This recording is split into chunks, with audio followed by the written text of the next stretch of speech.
여러분은 평소에 하나님이 참 나를 사랑하신다, 하나님은 나를 참 사랑하신다, 이렇게 느끼면서 살아가고 계십니까? 네. 질문을 좀 바꿔보겠습니다. 평소에는 이렇게 아멘 잘 하는데 열심히 기도했는데도 하나님이 그 기도를 안 들어주시나, 이런 생각이 들 때, 내가 정말 최선을 다해서 열심히 노력하는데, 기도까지 열심히 했는데 내가 원하는 방향으로 인생이 자꾸 풀리지 않고 고비가 생기고 또 인생이 꼬이고 또 힘들어질 때, 그럴 때는 어떻습니까? 그럴 때도 그래도 하나님은 나를 사랑하신다, 이렇게 잘 느껴지십니까? 그때가 힘들죠. 내 뜻대로 잘 될 때는 하나님 감사합니다, 이게 고백이 쉬운데, 자꾸 일이 얽히고 설키고 꼬이고 힘들어지면 정말 하나님이 나를 사랑하시는가, 이런 생각이 들기도 하고, 심지어 어떤 분들은 정말 하나님이 계시기는 하나, 이런 신앙의 불신과 회의가 들 때도 있습니다. 오늘 본문이 딱 그 상황에서 시작합니다. 하나님이 정말 나를 사랑하시는가? 하나님이 계시기는 한가? 참 잘 모르겠다. 자, 오늘 본문 말씀 2절 한번 보십시오. 2절 화면으로 보시면 여호와 하나님이 남유다 백성들에게 말합니다. 내가 너희를 사랑하였노라. 그런데 남유다 백성들은 마음으로 이렇게 생각합니다. 주님이 우리를 어떻게 사랑하셨습니까? 나는 너를 사랑한다. 주님이 정말로 어떻게 우리를 사랑하셨습니까? 우리는 못 느끼겠습니다. 솔직히. 자, 이런 상황입니다. 여러분, 남유다 백성들이 어떤 백성들입니까? 하나님을 옛날부터 제일 잘 섬겼던 백성들인데, 하나님에 대해서 불평하고 심지어 하나님이 계신가를 의심하기도 합니다. 왜 이런 지경에까지 이르렀을까요? 하나님을 잘 섬기기로 소문난 남유다 백성들이 왜 이런 불신앙의 경지에까지 이르게 되었을까? 그 질문에 대답을 하려면 오늘 본문에 있는 말라기 선지자의 시대 상황과 배경에 대해서 잘 살펴볼 필요가 있습니다. 지난주에 제가 여러분들과 말씀을 나눌 때 예레미야 애가의 말씀을 나누었습니다. 예레미야가 우리가 우상을 섬겼기 때문에 이 나라는 멸망한다 하고 남유다 백성들에게 멸망을 예언했습니다. 그 말대로 결국 남유다는 바벨론의 손에 멸망당하고 말았습니다. 자기가 말한 대로 되었지만 예레미야는 너무 슬펐습니다. 나라가 망하는 걸 보면서 얼마나 이 예언자가 비통했겠습니까? 그래서 슬픈 노래를 지어 불렀습니다. 그게 예레미야 애가였습니다. 그래서 제가 지난 주일에 탄식과 회복 사이, 이런 제목으로 하나님의 말씀을 여러분들에게 들려드렸습니다. 남유다 백성들이 하나님을 섬기지 않아서 나라가 망하고, 그리고 수많은 귀족 청년들이, 그리고 많은 백성들이 바벨론의 포로로 잡혀가서 70년을 살았습니다. 그렇게 70년을 포로 생활을 하다가 돌아와서 쓴 것이 말라기 선지자입니다. 그러면 말라기 선지자의 배경은 이런 겁니다. 이제 우리가 그래도 고향에 돌아와서, 이제 돌아오자마자 우리가 다른 일보다 먼저 하나님 앞에 성전도 짓고 다시 새로운 나라를 만들기 위해서 열심히 노력하면 하나님이 다시 우리나라에 복을 주시겠지, 우리 각 사람에게 복을 주시겠지. 아니, 돌아오자마자 우리가 하나님 앞에 성전부터 짓고 했으니 분명히 이제는 고생 끝 행복 시작일 거야 하는 기대감이 있었습니다. 그런데 그 기대감으로 포로에서 돌아와서 열심히 새로운 나라를 만들기 위해서 농지를 개간하고 성전을 건축하고 열심히 사는데 나아지는 게 없는 겁니다. 여전히 식민지였고 여전히 먹고 살기가 힘들었고, 심지어 말라기서의 배경을 보면 가물었습니다. 농사를 짓는데 가물면 농사가 안 되죠. 그리고 애써 수확을 했는데 메뚜기 떼가 와서 싹 덮쳐버렸습니다. 아니, 우리가 이제 포로 생활 끝나고 돌아와서 하나님 성전도 짓고 열심히 살면 하나님이 복을 주셔야 하는데 복은커녕 더 먹고 살기가 어려워져 버렸습니다. 이런 상황이 계속되다 보니까 마음이 약해지는 겁니다. 슬슬 불평이 생기고 원망이 생기는 겁니다. 하나님이 이러실 수가 있습니까? 아니 우리가 돌아와서 하나님 중심으로 살려고 나름대로 애쓰고 노력했는데 왜 우리에게 복을 안 주십니까? 이쯤 되면 우리에게도 복을 좀 주셔야 되지 않습니까?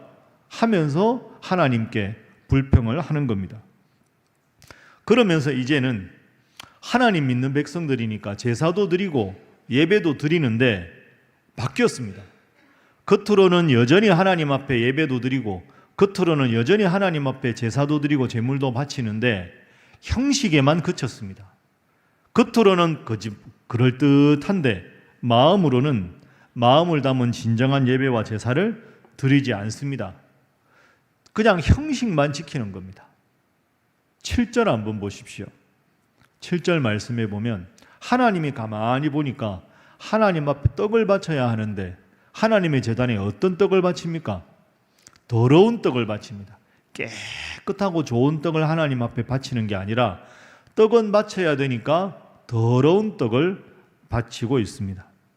8절도 보십시오.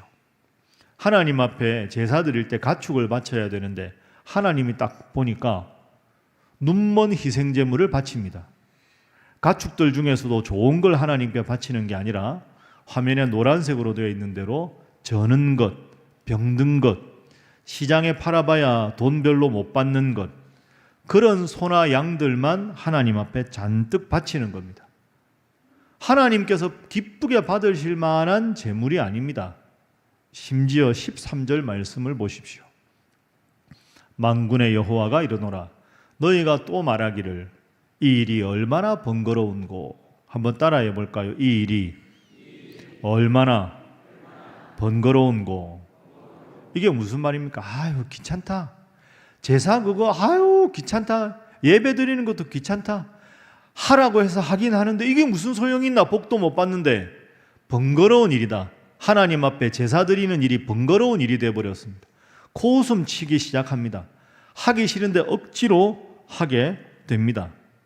복도 안 주는데 뭐 우리가 이거 해서 뭐 하나?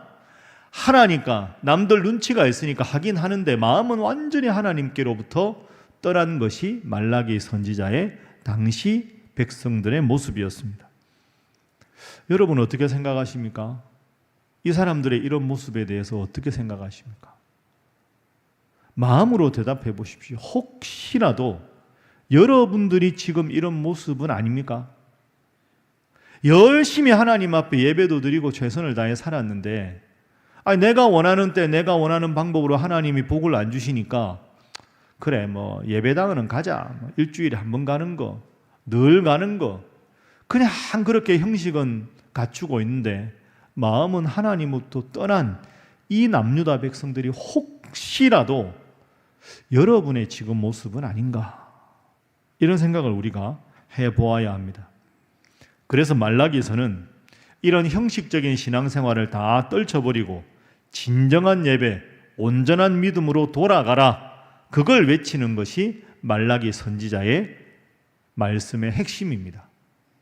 자, 그러면 하나님은 이런 형식적인 신앙에 치우친 남유다 백성들을 보고 어떤 마음을 가지셨을까? 우리도 이런 상황이 될 때 하나님 앞에서 하나님이 우리에게 물으시는 질문이 무엇인가? 그 세 가지를 지금부터 한번 살펴보겠습니다. 형식적인 신앙에 익숙해져 버렸을 때 하나님이 우리에게 묻는 첫 번째 질문입니다. 한번 따라해 보십시오. 나를 공경함이 어디 있느냐? 너희가 정말로 나를 공경하느냐? 나에게 정말로 감사하는 마음이 있느냐? 하나님이 물으십니다. 여러분에게 오늘 물으십니다. 1장 6절 말씀 보십시오. 내 이름을 멸시하는 제사장들아, 제사장들이 하나님의 이름을 멸시합니다. 나 만군의 여호와가 너희에게 이르기를 아들은 아버지를, 종은 주인을 공경하는 것이 맞지 않느냐?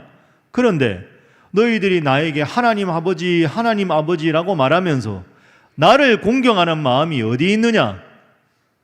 너희가 종이고 내가 주인인데 너희가 나를 주인이라고 말하면서 나를 두려워하는 것이 어디 있느냐? 내가 보니까 그런 마음이 없다. 이렇게 말합니다. 그러면 여러분, 남유다 백성들에게 하나님이 기대한 건 아차 하나님 죄송합니다. 저희가 잘못했습니다. 이래야 될 텐데 남유다 백성들은 그렇게 하지 않습니다. 하나님, 우리를 사랑하셨습니까? 우리는 그렇게 생각하지 않습니다. 그러니까 이어서 7절과 8절 아까 읽은 말씀 다시 보시죠. 더러운 떡을 너희가 바쳤다.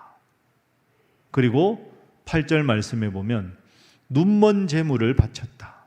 저는 것 병든 것을 바쳤다. 하나님이 화가 나셨습니다. 아랫부분 보십시오. 그래, 그러면 너희들 그런 재물을 너희 총독에게 드려봐라. 총독이 야, 좋은 거 줬구나, 고맙다, 그렇게 너를 기쁘게 받아주겠느냐? 총독이라도 그렇게 저는 것 병든 것 눈먼 재물 바치면 화낼 텐데 너희는 나에게 이 모든 재물을 바치면서도 아무런 양심에 거리낌이 없는데 이것이 제대로 된 것이냐? 이렇게 하나님께서 묻고 있습니다. 여러분, 참 이게 우리 스스로도 경계해야 합니다. 우리도 습관적인 신앙에 그저 빠지다 보면 건성건성하게 되는 경우가 많이 있습니다. 그 옛날 남유다 백성들에게만 하나님이 이런 경고를 하신 게 아닙니다. 하나님은 우리를 사랑하시는 분이라 우리의 가장 귀한 것을 하나님께 드려야 하는데 그게 아니라 그저 습관에 빠져서 하던 대로만 하는 모습이라면 남유다 백성들과 우리가 다를 바가 없습니다. 혹시 여러분 마음으로 지금 이 설교 들으면서 이런 마음이 혹시라도 드십니까? 목사님 말씀 듣고 보니 남유다 백성들이 지금 내 모습 같다. 내가 은혜도 많이 사모하고 기쁨도 많았고 감사도 많았는데 어느 순간에선가부터 내 자꾸 삶에 불평이 생기고 하나님 앞에 원망이 생기고 감사는 사라지고 짜증만 많아지고 왜 복을 안 주시냐고 하나님 앞에 원망만 하는 이 모습이 바로 내 모습인 것 같다. 혹시 여러분 마음에 그런 생각이 드십니까? 왜 그런지 아십니까? 왜 여러분 마음에 그런 생각이 드실까요? 어떻게 해결할 수 있을까요? 여러분, 제가 직접적으로 말씀드리겠습니다. 여러분 마음이 혹시 지금 그러시다면 다른 이유가 없습니다. 그게 여러분의 정확한 영적인 수준입니다. 다른 핑계 대지 마십시오. 영적인 수준이 그런 겁니다. 이런 말이 있지요. 깊은 물은 소리가 없습니다. 물이 깊으면 깊을수록 요동하지 않습니다. 자꾸 시시각각 내 마음이 변하고 불평이 생기고 원망이 생기고 하나님에 대해서 섭섭한 마음이 드는 것은 내 영적인 상태가 깊지 않았기 때문입니다. 깊은 물은 소리가 없습니다. 하나님 은혜 감사하며 살아야 하는데 우리의 인생이 지금 그렇지 못하다 하는 것은 우리 스스로가 지금 그런 상황이라는 것을 먼저 인정해야 합니다. 하나님이 두 번째로 그런 마음을 가진 자들에게 이렇게 질문하십니다. 한번 따라해 보시죠. 나의 사랑과 내가 베푼 은혜를 다 잊었느냐? 이게 하나님이 오늘 우리에게도 하시는 질문입니다. 내가 너를 사랑하고 내가 너에게 은혜를 베풀었는데 그걸 다 잊어버렸느냐? 다시 한번 기억해 보아라. 하나님 말씀입니다. 오늘 본문 말씀 2절, 3절 그 부분 한번 보죠. 2절 끝부분에 이렇게 되어 있습니다. 에서는 야곱의 형이 아니냐? 그러나 내가 야곱을 사랑하였고 에서는 미워하였다. 여러분 야곱과 에서 다 아시지요? 이삭의 쌍둥이 아들 아닙니까? 하나님은 야곱은 동생은 사랑하시고 에서는 미워하셨습니다. 그런데 그 이유가 뭡니까? 그건 야곱이 사랑받을 일을 하고 에서가 미움받을 일을 해서가 아닙니다. 하나님은 야곱을 사랑하기로 이미 작정하셨기 때문에 야곱을 사랑하신 겁니다. 이 말씀을 하신 이유는 이런 뜻이지요. 남유다 백성들아, 내가 이 세상 모든 족속 중에 너희를 특별히 사랑했다. 나의 백성으로 삼았다. 너희가 잘해서 그러하냐? 그렇지 않다. 일방적으로 내가 나의 주권적인 능력으로 너를 택해서 내가 너를 사랑하는 것이다. 너희가 사랑받을 만한 훌륭한 일을 해서 내가 너희를 사랑하는 게 아니라 나의 일방적인 은혜로 너를 사랑했는데 너희들 생각대로 너희들 계획대로 내가 너희에게 복 주지 않는다고 해서 그것 가지고 불평하고 원망하고 그래서야 되겠느냐? 이게 하나님의 두 번째 질문입니다. 사랑하는 우리 신일교회 성도 여러분, 혹시 여러분 마음에도 하나님이 정말 나를 사랑하시는가? 요즘에는 그거 잘 모르겠습니다. 혹시 여러분 그런 마음이 드십니까? 그런 마음이 드실 때마다 잘 생각해 보십시오. 제가 여러분들에게 자주 말씀드립니다. 이 세상에서 제일 큰 기적이 무엇입니까? 이스라엘 백성들이 출애굽할 때 홍해를 하나님이 갈라서 그 바다를 마른 땅처럼 건너간 것, 그 제일 큰 기적이 아닙니다. 예수님이 죽었던 나사로를 살린 것, 그게 제일 큰 기적이 아닙니다. 제일 큰 기적은 여러분들이 하나님 믿어서 오늘 이 예배당에 나와서 예배 드리는 것인 줄로 믿습니다. 여러분 생각하면 이보다 더 큰 기적이 없습니다. 여러분 예수님이 우리나라 사람입니까? 여러분 예수님 한 번이라도 보신 적이 있습니까? 그 옛날 2000년 전에 저 유대 땅에 살았던 33년의 짧은 인생을 살았던 그 한 청년이 하나님의 아들이고 나의 구원자라는 믿음을 가지고 2000년 후에 여러분이 이런 시간에 하나님 앞에 나와서 예배를 드리는 거, 이거 어떻게 논리적으로 설명하겠습니까? 하나님이 나를 나의 하나님으로, 예수님을 나의 구원자로 믿을 수 있는 마음을 주셨기 때문에 우리가 지금 이 자리에 있는 줄로 믿습니다. 이보다 더 큰 기적이 없습니다. 그래서 여러분 압니다. 여러분 답답한 것도 알고 저도 그럴 때가 있습니다. 하나님이 좀 이렇게 해주셨으면 하는데 그렇게 안 해주시면 답답할 때 있습니다. 그럴 때 어떻게 하시느냐? 제일 큰 기적을 생각해 보십시오. 그래도 내가 하나님 앞에 기도할 수 있다는 게 기적이고 예수님을 나의 구원자로 믿고 있다는 게 기적이고 지금 이 순간에도 하나님 앞에 원망할 수 있지만 하나님 앞에 원망할 수 있다. 그 내 속에 적은 믿음이라도 있다는 것 아닙니까? 내가 하나님을 믿고 하나님 은혜 감사하며 살아갈 수 있다는 것, 이것이 내 인생의 가장 큰 기적이라고 생각하고 그래도 물의 표면은 막 요동치고 흔들리지만 깊은 물은 소리가 없고 요동이 없는 것처럼 그래도 하나님은 나를 사랑하시고 그래도 하나님은 나를 지키시고 그래도 하나님은 하나님의 때 내 기도를 분명히 들으실 것이다.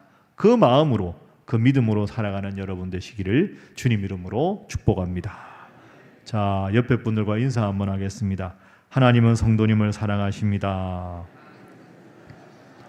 한 번 더 할까요? 꼭 기억하시기 바랍니다.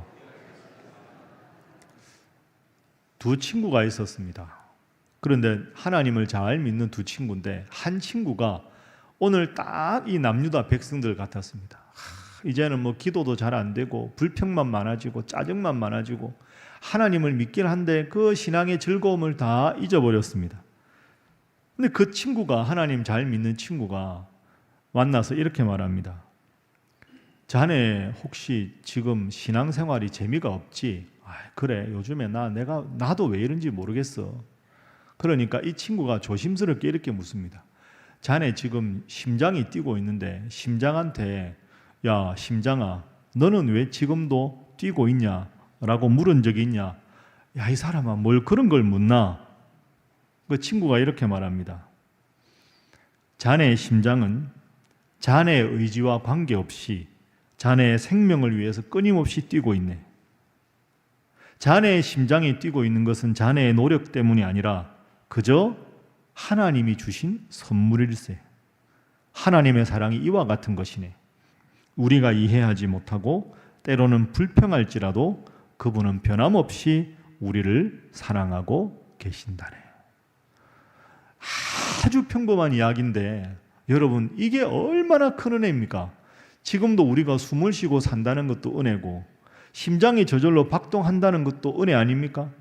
여러분의 귀를 열어서 말씀을 듣는 것도 은혜고 눈을 들어서 이 강대상을 쳐다보는 것도 은혜가 아닙니까?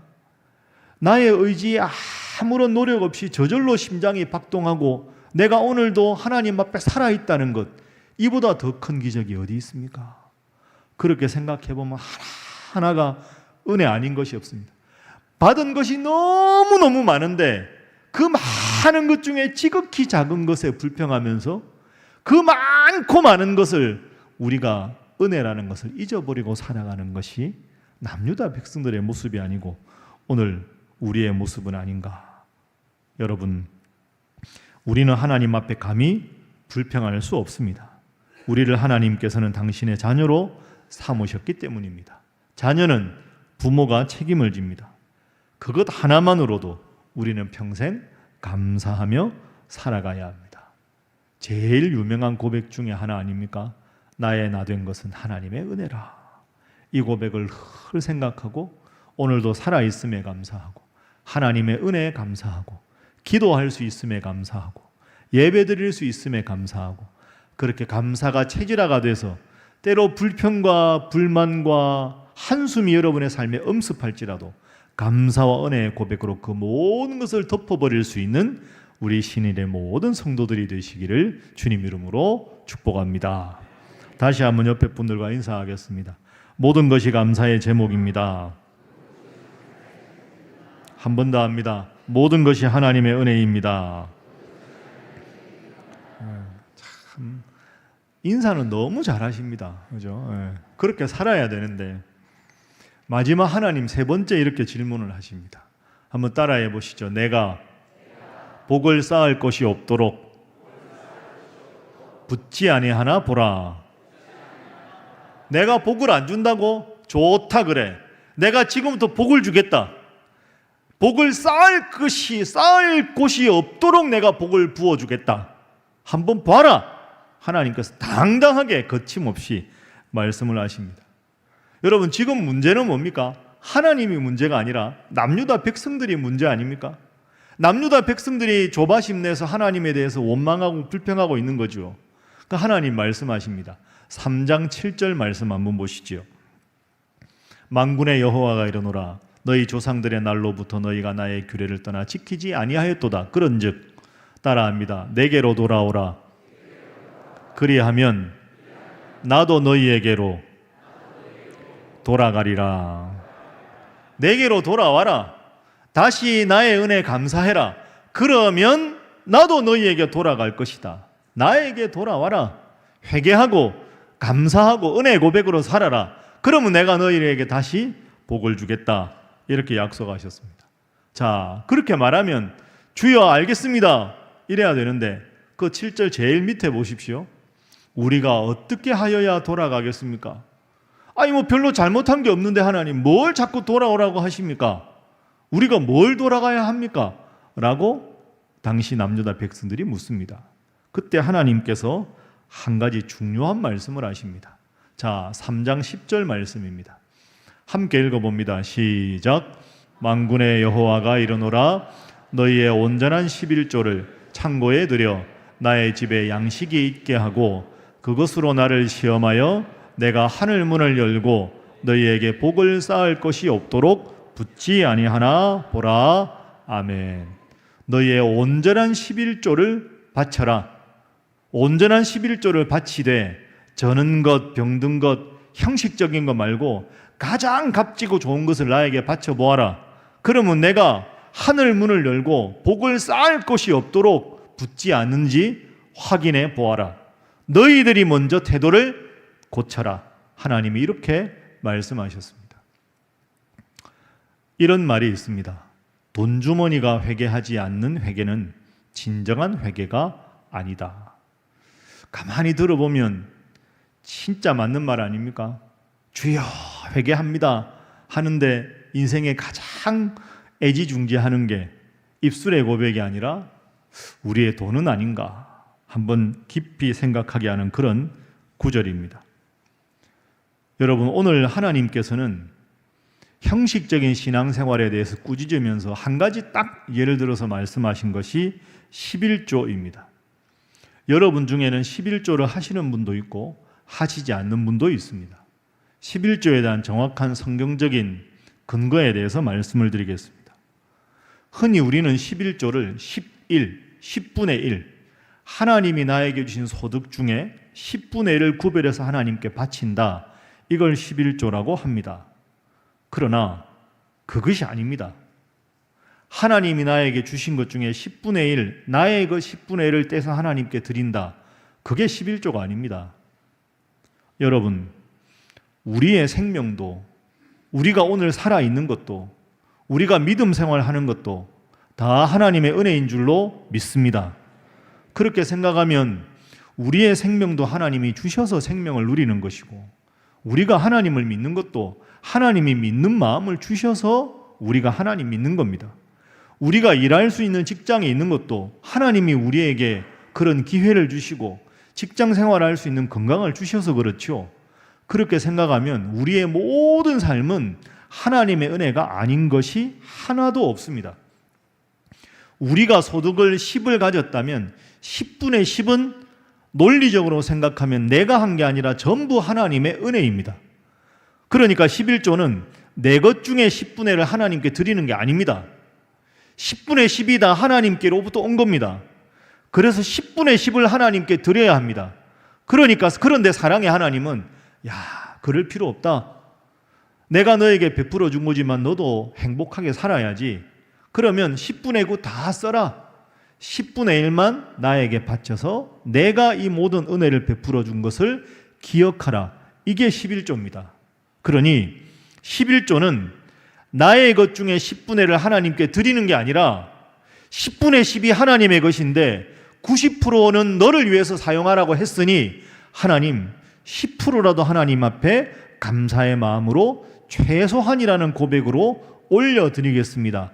라는 것이 11조의 기본적인 정신입니다. 그러니 11조는 여러분이 드리는 헌금은 액수의 문제가 아닙니다. 신앙의 고백입니다. 이 점을 분명하게 기억하십시오. 그런데 만약에 10분의 1을 바치는 것이 아직 마음이 불편하다. 나는 아직 힘들다. 손이 부들부들 떨린다. 혹시 그러시면 죄송한데 그것은 오늘 본문에서 하나님 앞에 바치면서 더러운 떡을 바치고 눈먼 희생을 드리고 저는 것 병든 것을 바친 남유다 백성들의 모습과 다를 바가 없습니다. 여러분 솔직히 11조 하기 힘드십니까? 아직 11조 하려다 보면 마음이 불편하십니까? 부부가 11조 문제로 다투십니까? 그럼 아직 안 하셔도 됩니다. 부부가 이 일을 놓고 충분히 기도하고 대화하십시오.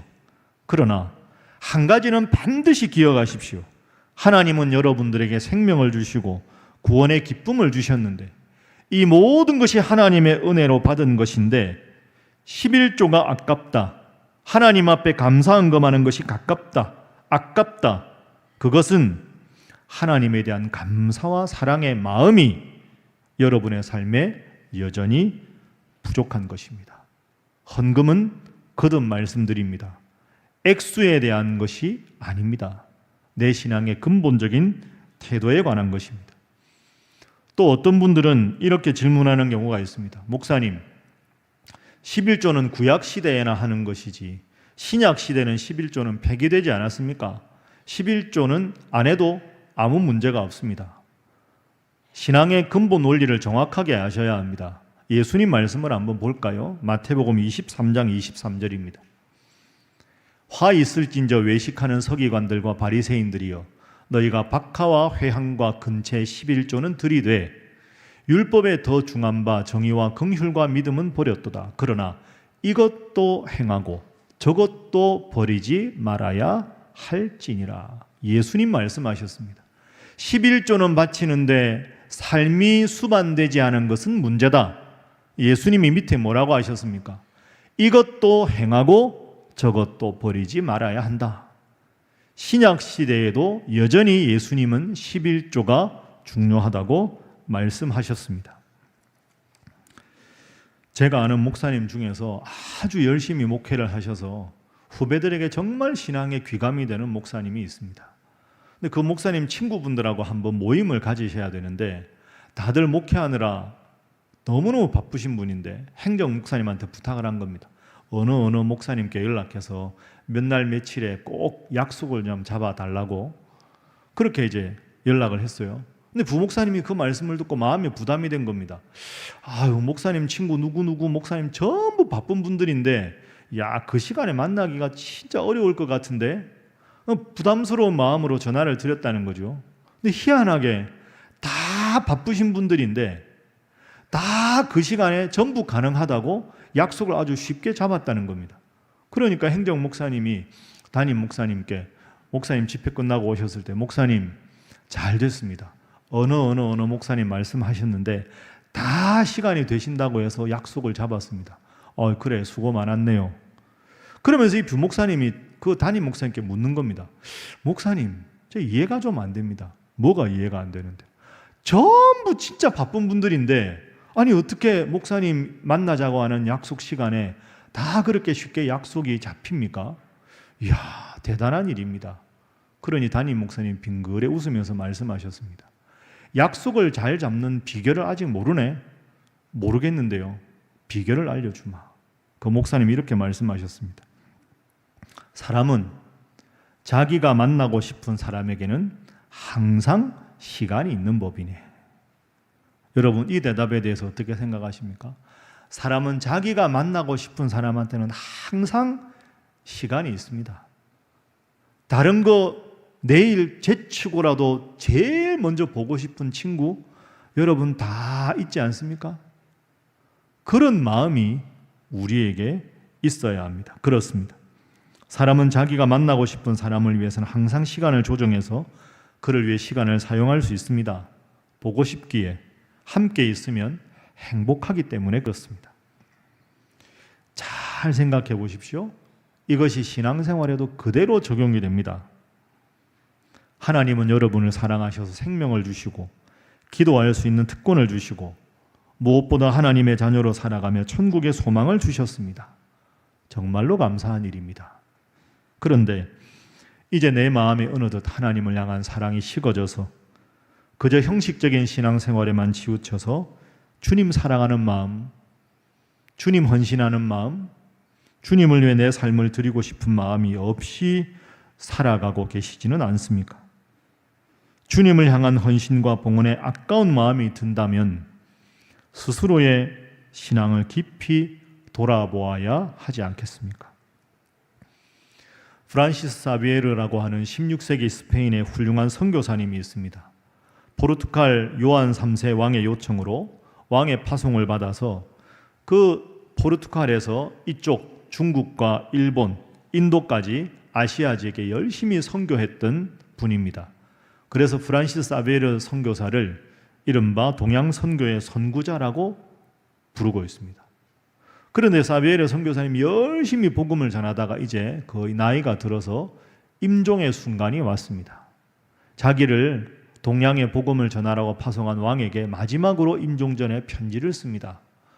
요한 3세에게 편지 중간에 이런 내용을 씁니다. 폐하께서는 어느 날인가 폐하도 하나님 앞에 서야 할 시간이 있음을 잊지 마십시오. 그 끝날의 결산을 위하여 겸손하게 살도록 힘쓰십시오. 주님 앞에 설 때 부끄러움 없이 설 수 있도록 준비하며 하루하루를 살아가시기 바랍니다. 이런 말을 썼습니다.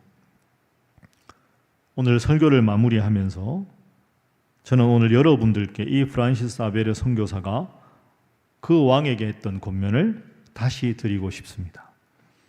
여러분, 사랑하는 우리 신일교회 성도 여러분, 여러분도 어느 날인가 하나님 앞에 서야 할 시간이 있음을 잊지 마십시오. 그 끝날의 결산을 위하여 겸손하고 정직하게 살도록 힘쓰십시오.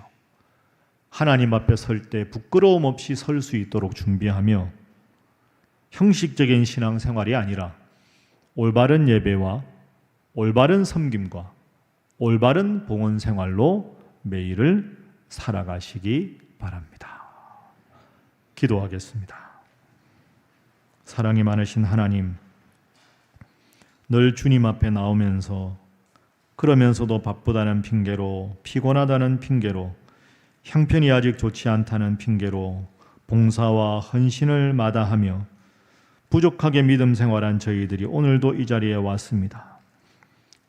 우리의 핑계 가슴 아파하시는 하나님, 우리가 겪는 그 어떤 문제보다 크신 하나님, 하나님의 크신 능력과 사랑으로 저희의 부족함을 깨닫게 하시고 우리를 창조하시고 우리의 기도를 들으시며 우리의 구원을 위해 예수님까지 보내주신 그 크신 하나님의 사랑에 감사하며 또한 보답하며 또한 헌신하며 살아가도록 성령 하나님 저희를 지키시고 인도하여 주옵소서. 예수님의 이름으로 기도하옵나이다. 아멘.